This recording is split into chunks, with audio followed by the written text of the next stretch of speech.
Olá, bom dia. Meu nome é Raquel. Bom dia. Sou cardiologista e gostaria de falar um pouco sobre o diabetes mellitus, que infelizmente aflige metade dos meus pacientes de consultório.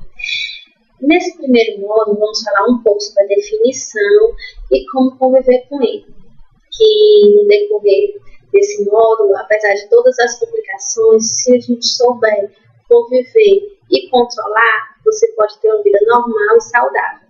Obrigada. Vamos começar? O que é o diabetes? O diabetes é o alto nível de glicose no sangue ou, em outras palavras, a glicemia elevada. Como isso pode acontecer?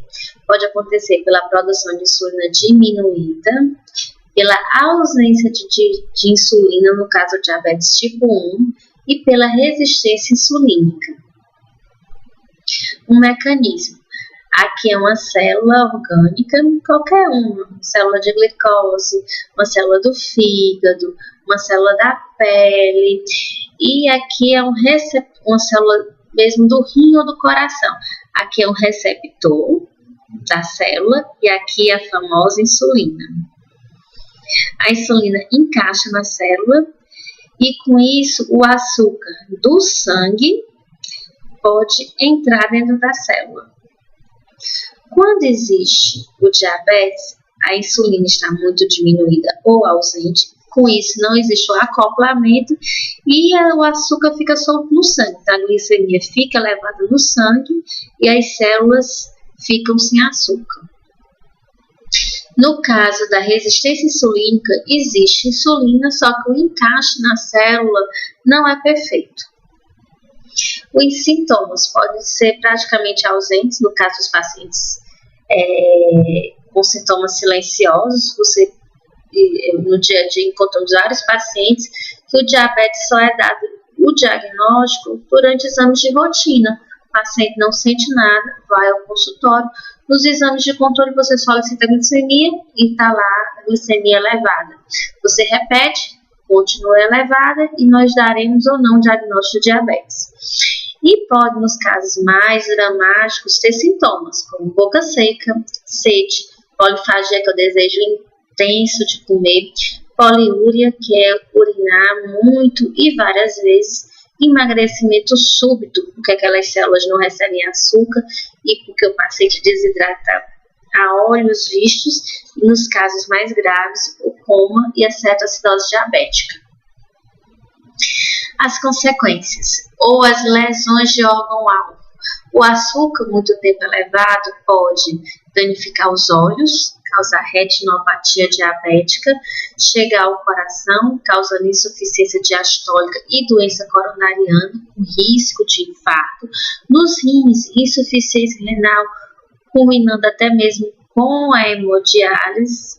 Nas pernas, doença vascular e o famoso pé diabético, complicando muitas vezes com amputações e sequelas graves motoras. E a neuropatia, que apesar de ter uma mortalidade não tão alta, causa extremo desconforto e queixa no paciente diabético de longa data.